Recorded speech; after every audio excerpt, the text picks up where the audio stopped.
sometimes you get pushed into a corner that you just realize you have to make a change. There is just no way to continue down the path. And sometimes you just have to have some courage and stick-to-itiveness and work ethic and all of those things that we still need to have, even in this kind of everything handed to you world. It matters. But I think that one particular decision, after a very conservative upbringing, conservative schooling, very traditional parents, that was what like jogged me out of like, hey, you can do things a little bit differently. You don't have to always follow the trajectory that was put in front of you when you were 16, let's say. Welcome to the Secrets to Abundant Living podcast. Your guide on this journey is Amy Sylvis, ready to unlock the keys to a life of true abundance. We're diving into everything from financial freedom and optimal health to meaningful relationships, geographic freedom, and everything in between. It's about creating a life rich in experiences, purpose, and joy. Get ready for empowering conversations, expert insights, and real-life stories that inspire you to live abundantly. If you're ready for the secrets to an abundant life, hit that subscribe button now, and let's get started. Secrets to Abundant Living podcast community. Welcome to another podcast episode. We've got a very, very special guest today that I've known, for several years now, but really excited to introduce her. But first, if you don't know who I am, our podcast is always growing, so you may not know who I am. My name is Amy Sylvis. I'm the founder and CEO of Sylvis Capital. We connect investors to hands-off commercial real estate investing opportunities. And I'm blessed and grateful to welcome Pia McFarland here to the episode today. We've known each other for a number of years, and we always like to highlight women who invest. So Pia, thank you so much for joining us today. It's my pleasure. Thank you for asking me. Yeah. Tell our listeners a little bit about yourself. You've got an amazing background and would love to hear just a bit more about you. So I'm a Gen Xer, came to the United States when I was 10 years old from Switzerland. So English is my second language.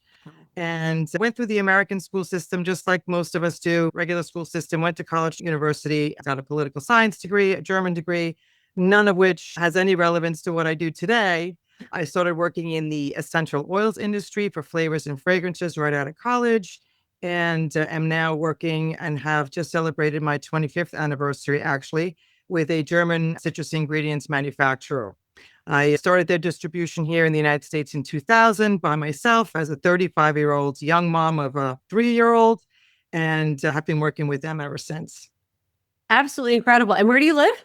I now live in Pennsylvania, in northern Pennsylvania. Mm-hmm. Powerhouse. Wow. Well, we talk about abundance here on this episode. And I know you and I were talking a little bit before we hit record of just what you've done in your life that's brought you abundance. And it hasn't always been rainbows and unicorns. It's been ups and downs all around. How do you define abundance in your life? Well, I think I've had an abundance of opportunities, and I've had some of the smarts to actually take those opportunities, and they have been life-changing, I have to say. So when my son was, I guess he was 3 or 4 years old, the company that I'm working for now, the owner approached me and asked me to start a U.S. division for their company. Now, this was in 2000.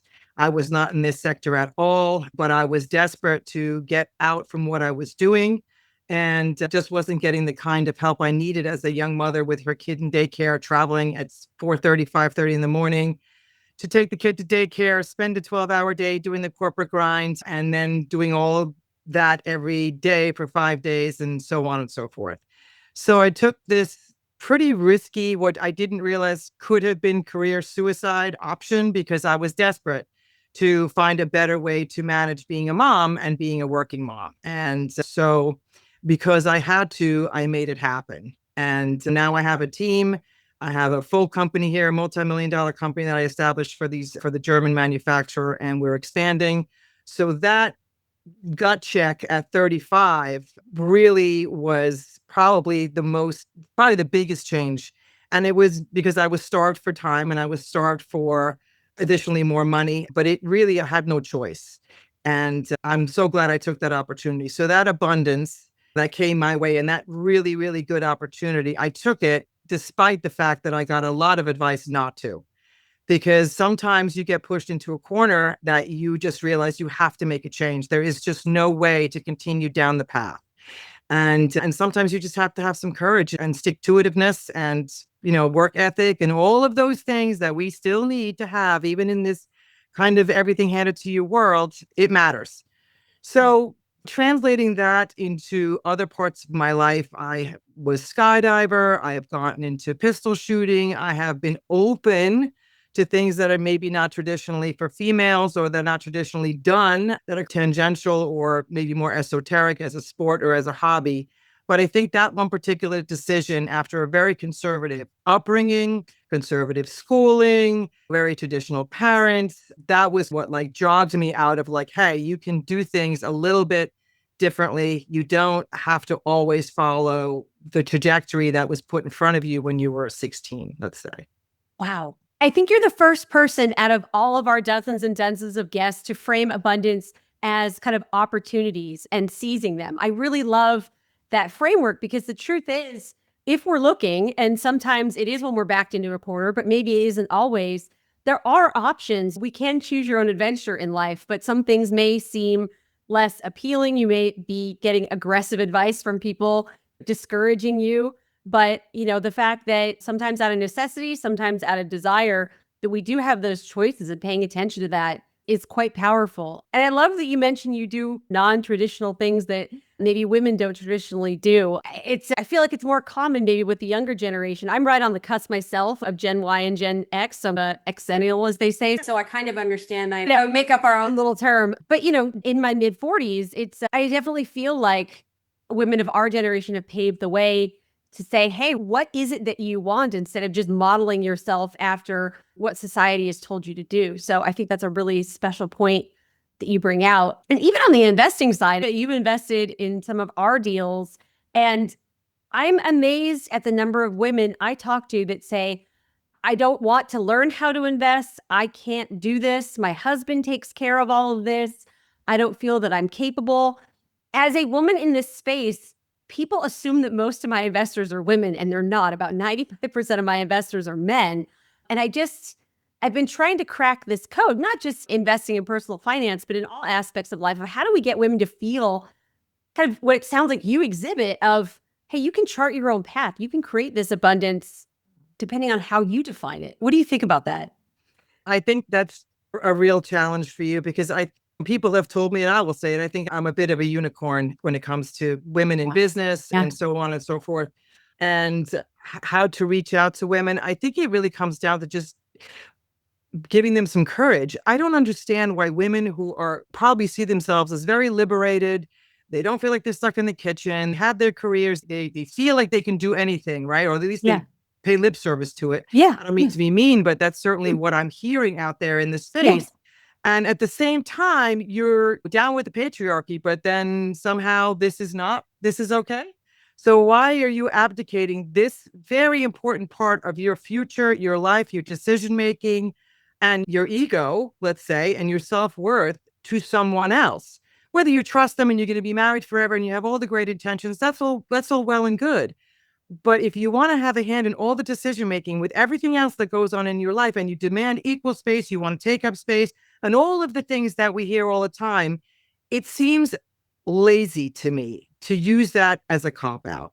I think it's a cop-out, personally. And that may not be what people want to hear, but I think it's just pure lazy. I really do. I think there is every way to learn this. There are so many tools. And when I first started investing with you, you gave me a lot of tools. You gave me a lot of time. And there are still a lot of questions that I have about what we're doing, but I'm learning more with every deal that you and I do.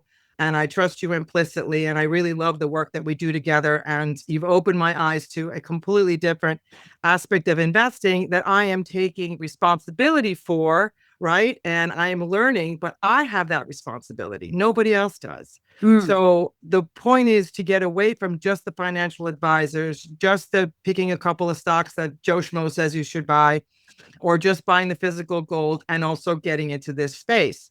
So I don't understand the thinking, because it's counterintuitive to whatever your generation and the ladies behind you are saying about how much space they want to take up. They want to take ownership of their lives. And then this aspect of it is abdicated. It's counterintuitive to me. Yeah.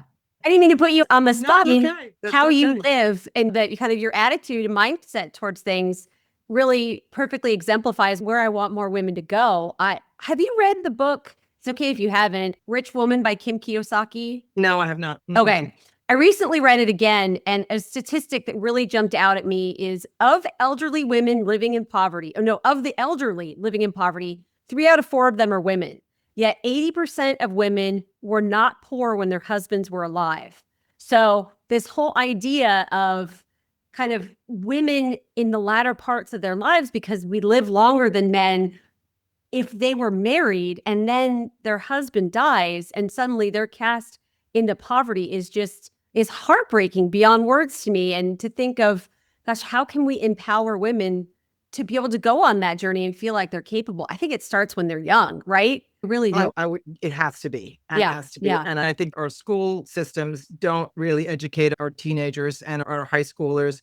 I have no finance degree. And as I was thinking back, and I had a pretty decent high school scenario, AP classes, the whole 9 years. I was in a good high school. It was a public high school, but it was a good high school. Yeah. And there was no financial, there's nothing, right? So if we don't start to address this at an earlier age, that everybody's responsible for their own financial future in some way, form, whether you do it as a team with a partner or you do it as an individual, you have a responsibility to deal with your lane, right, throughout your life. And you're right. I think it needs to be, that comes in as part of the messaging much, much earlier.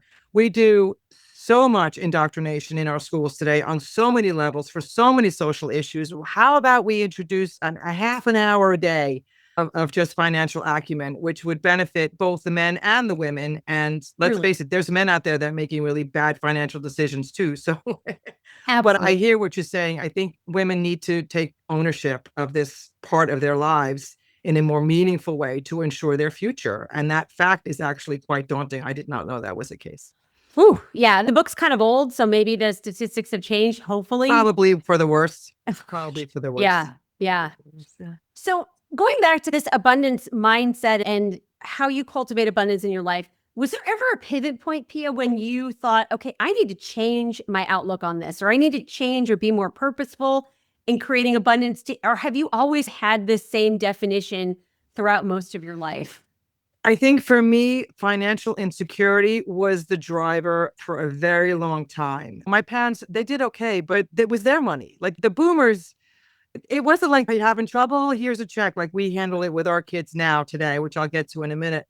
But if I was in trouble with a credit card, it wasn't like I was going to call my father and just be like, hey, I need $5,000 to get me out. That was never happening. Yeah. So financial insecurity in my 20s and my 30s, I had my son right after I got married. It was a rough slog, whatever. We've all been there to one degree or another, but that was tough, right? Yeah. So getting to that turning point where I could pay my credit cards off every month, it's like a slow roll after a while, right? And then you pivot to the point where it's like, okay, I've paid for my kids' college. That's all done. This is all done. Everything's going well. I've been fortunate not to have any lapses in my career or in my employment. Huge benefit, right?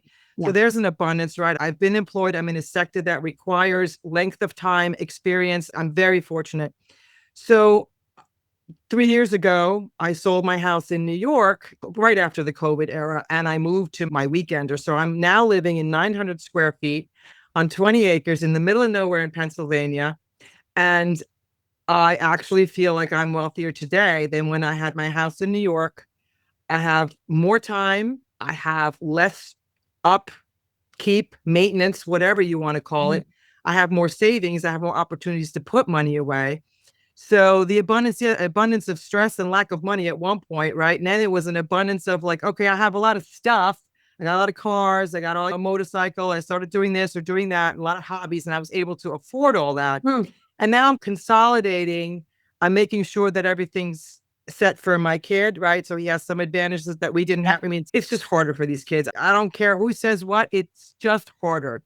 100%. So instead of me waiting, or instead of my son waiting until I drop dead, which I hope is not for a very long time, to be able to be financially more secure, I'm transferring that wealth today and having the opportunity to transfer some of that wealth in terms of assets to him that's abundance. To me, that's rich, right? Yes. I'm by no means a wealthy person, but if I can lead my life and save enough money and still feel great about what I'm doing, and at the same time be able to secure my son's future a little bit more than he would have been able to do over the course of the next 20 or 30 years and give him a leg up, to me, that's everything. That's everything. Amazing. Yeah. Amazing. What I'm hearing is creating a legacy. So it's not just about you, it's about the next generation. And you're absolutely right. It is much harder for kids nowadays. Inflation's higher. There's just, it's crazy. And he's in Mississippi, right? So he's in the Navy. And so when he got home from his first deployment in Sicily after 3 years, we knew he was going to be stationed in Gulfport. So I said, listen, you're either going to rent an apartment and share it and still pay $1,200 or $1,300 a month. Yeah. Or we can just take the money we saved for your wedding, which is not happening anytime soon, and buy a house. And then you house hack it and you live for free. So that's what I instituted in him. And I have to say, all of these ideas about doing this, avoiding the mortgage, me becoming the bank for this house, this was all predicated on what I learned from you. I don't think this would have even, I think this entire syndication model became a thought process. And I said, we're going to buy the house with the money I've saved for you. I'm going to put in some extra. I'm going to be your bank. You're going to pay me. That's my mailbox money, right? Yeah. And you're going to house hack the other bedrooms and you're going to live for free. So this is the application, but I would not have had this thought if it wasn't for coming across you. You were my first one, right? You were my first contact in this space. So this would never have occurred to me as an option. And I share this vision with a lot of my friends who have children in their 20s and 30s and are struggling. I'm like, listen, what are you waiting for? Yeah. What are you waiting for? The banks are making their money off your money sitting there making 4%. It's absolutely insane for you to have $200,000 sitting in some money market making 2.5% or whatever. Right. When your kids, and then you're sending your kids $2,000 or $3,000 a month, they can pay rent to somebody else. Right. How much sense does that make? So I put this model out, and I think it's turned a few corners, and that corner would not have turned for me unless it was exposure to the space that you offer. Oh gosh. Well, I had no idea. I'm now 100%. I give you all the credit. Gosh. I give you all the credit. I give you all the credit. I love your passion for not just keeping this information with yourself, but teaching your son, teaching other people that may have children around his age. And so you're spreading the word too, which is so powerful, right? Absolutely. Absolutely. Yeah. And we don't have to wait for a financial planner, nothing wrong with them, but we don't have to wait for information to come down from on high. We can take the bull by the horns. We can decide how to make this work and this happen for us. And I think that's another reason why women are so powerful in the investing space. I may be a little bit biased, but we're so collaborative.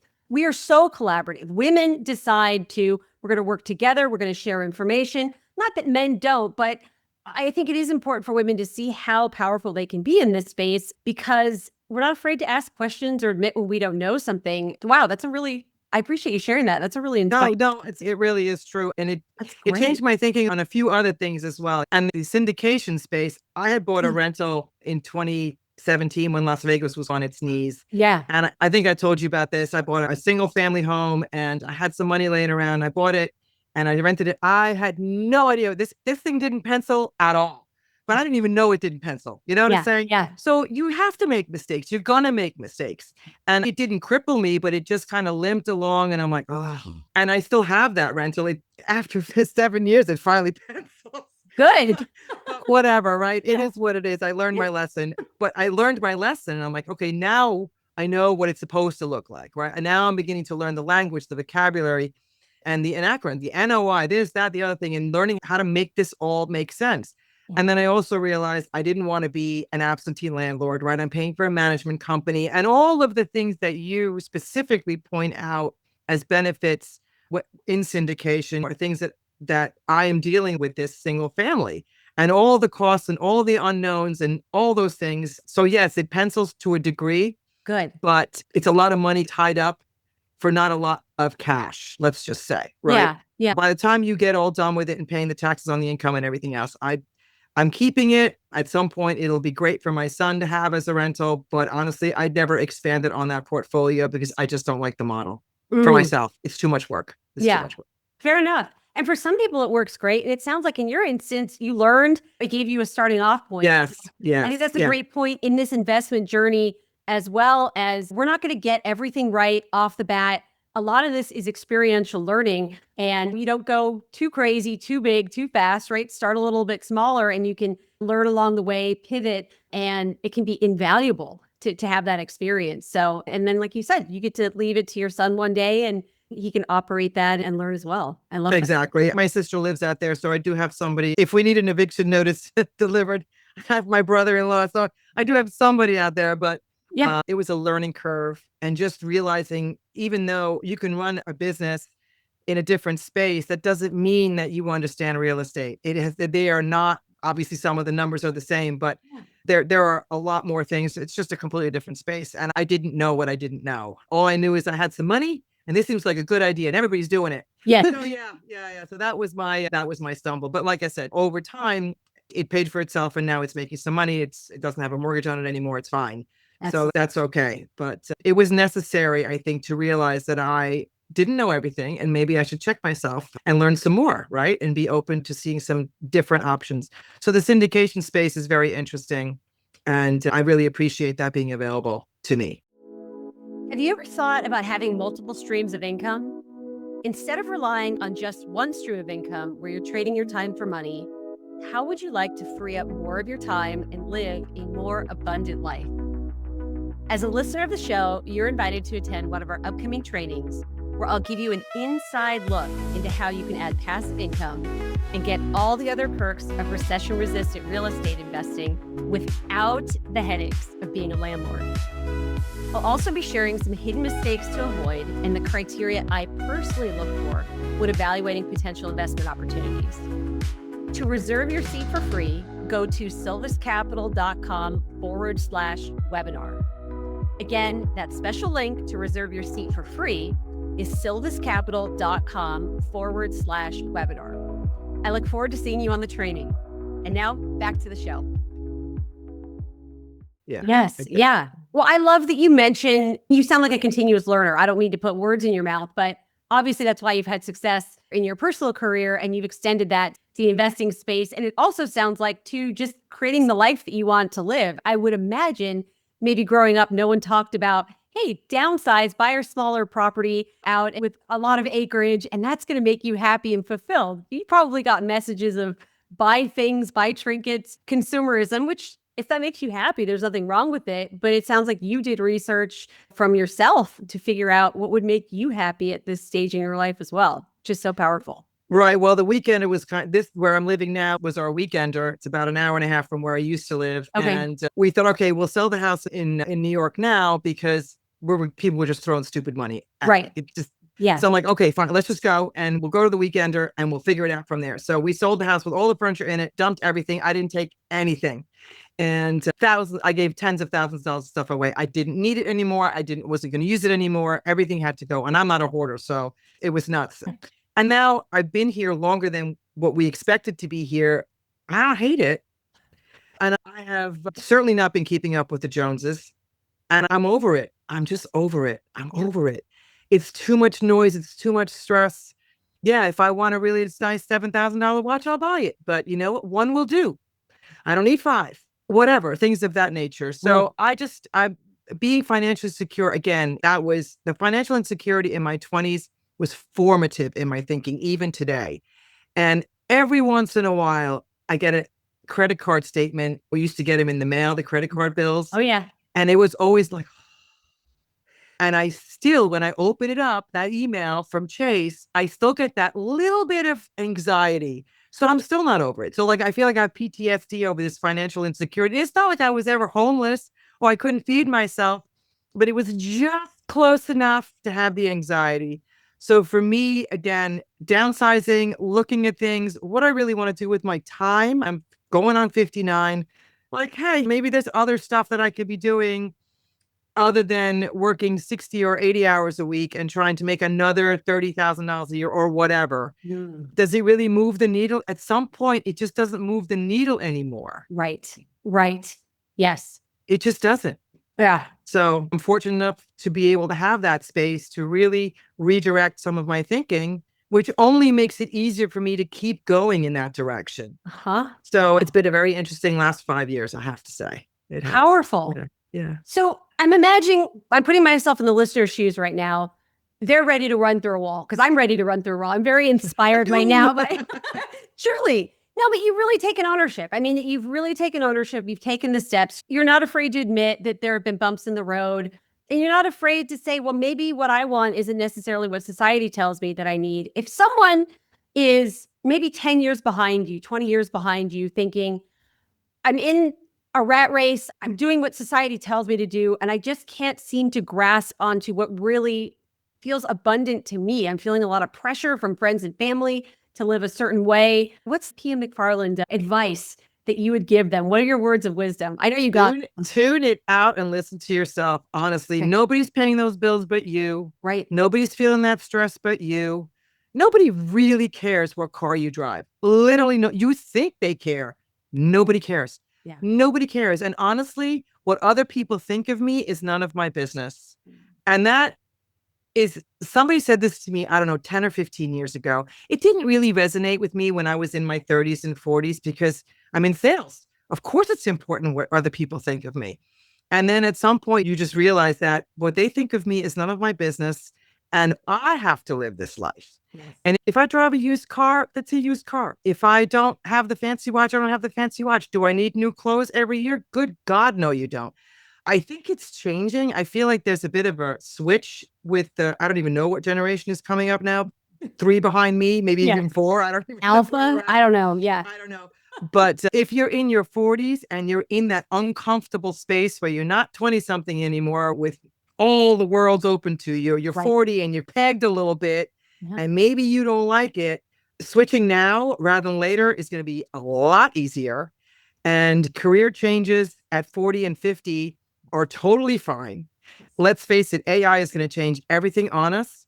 So if you aren't flexy and getting to the point where you know what your headspace needs for you to be well, whether that's in terms of abundance, whether that's in terms of mental health, whether that's in terms of financial health, how all that's wrapped up into your own self picture and your self-worth, you got to get good with that. Like you got to spend some time with that. Because there's no time like the present. It's just the way it is. I started way too late. I had all the tools, didn't really get nudged in that direction. But once I got nudged in that direction, I'm all in. I'm all in. 100%. Incredible. What a great episode this is, Pia. Thank you so much for sharing. I hope it helps somebody. I 100% will. That's the beauty of all of this. We're not always sure who or where, but I have a feeling some people are going to want to reach out to you. What's the best way for someone to ping you? I think my Yahoo email address is probably the best way to get in touch with me if somebody wants to reach out and have a phone call. I'm happy to spread the message anymore. If they want to ask me any specific questions as to how I approach things or whatever, that's fine. I'm absolutely 100% available. That's really Absolutely. generous. Oh, my pleasure. So glad to call you a friend. Thanks for taking time out of your busy Likewise, schedule. Amy. Thank you. You've changed my life. Have a good one. You're so kind. Thanks, everybody. We'll see you on the next episode. Thanks, Bye-bye. Pia. Bye. Thank you for joining us on another episode of the Secrets to Abundant Living podcast. We hope you found inspiration and valuable insights that will empower you on your journey towards abundance. If you enjoyed today's episode, don't forget to subscribe, rate, and leave a review. Your feedback means the world to us, and it helps others discover the secrets to an abundant life too. Stay connected with us on LinkedIn, Amy Sylvis. Keep striving for your goals, nurturing your relationships, and embracing the adventure that is life. Until next time, we wish you an abundantly fulfilling day.